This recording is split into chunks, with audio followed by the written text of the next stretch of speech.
How you guys doing? It's Monday again. Time to tell you what I've been doing this week. So let's go to the screen. Well, we have the basic. We have this little plus icon right now. We were working here on the edit food modal. We have our food. We used to have a little pencil here. That's gone for now. It will come back eventually. And the main difference that we have here, the delete now works. We can remove ingredients. It says, are you sure you want to remove this ingredient? If you say no, it doesn't. If you say okay, it removes it. Cool and good. It also updates the item back here. I can add new ingredients. I can add a new row, only one at a time. I'm clicking over here right now and it's not adding a new one. Over here in this box, I can select the ingredient that I want to add. As you can see, it doesn't show repeated ingredients. Let's say I add chicken over here. 1 kilogram of chicken, yep. And if I try to add it again, chicken does not show up. Also, the unit changes dynamically. Let's say if we're going for meat, it's in kilograms. If we're going for carrots, it's in units.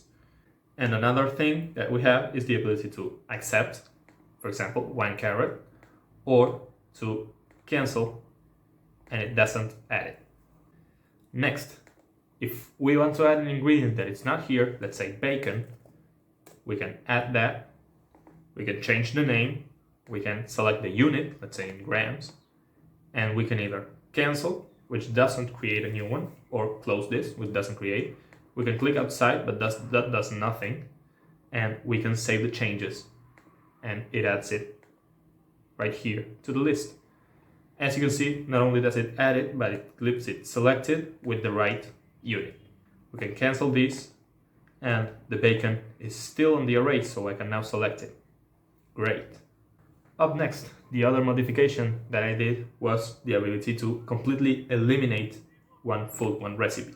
Let's go, for example, here. Click here, delete recipe, and poof, it's gone.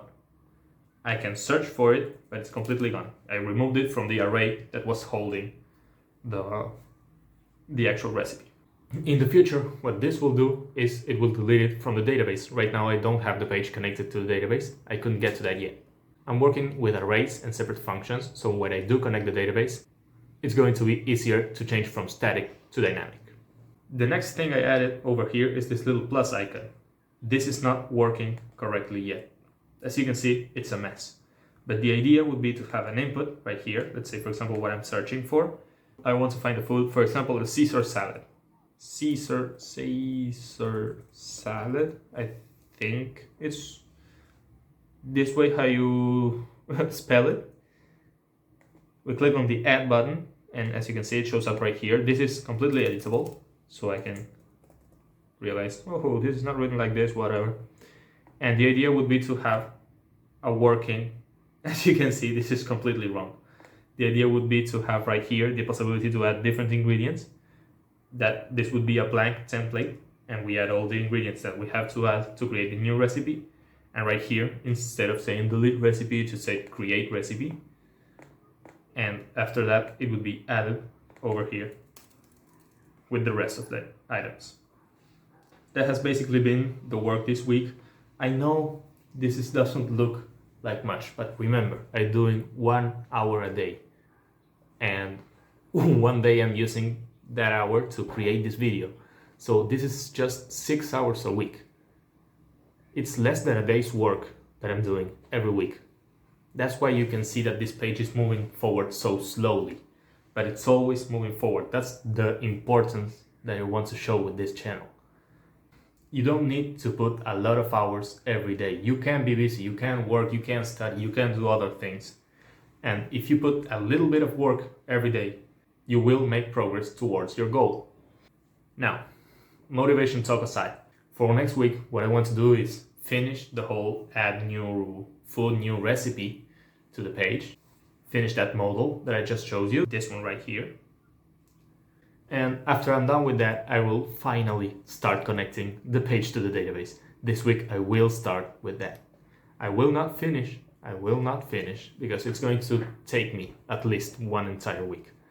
But I'm going to start connecting. I'm going to fully plan out the database, make the whole schema, I already have some progress in that from previous work, and I'm going to begin the connection. On the next episode, you'll probably see that I've finished the whole adding new recipes and that I've started with the database, but it's going to be a long way from finishing. That's because I'm going to need at least another full week to finish connecting the database. And after that, I will start working on the extra functionalities.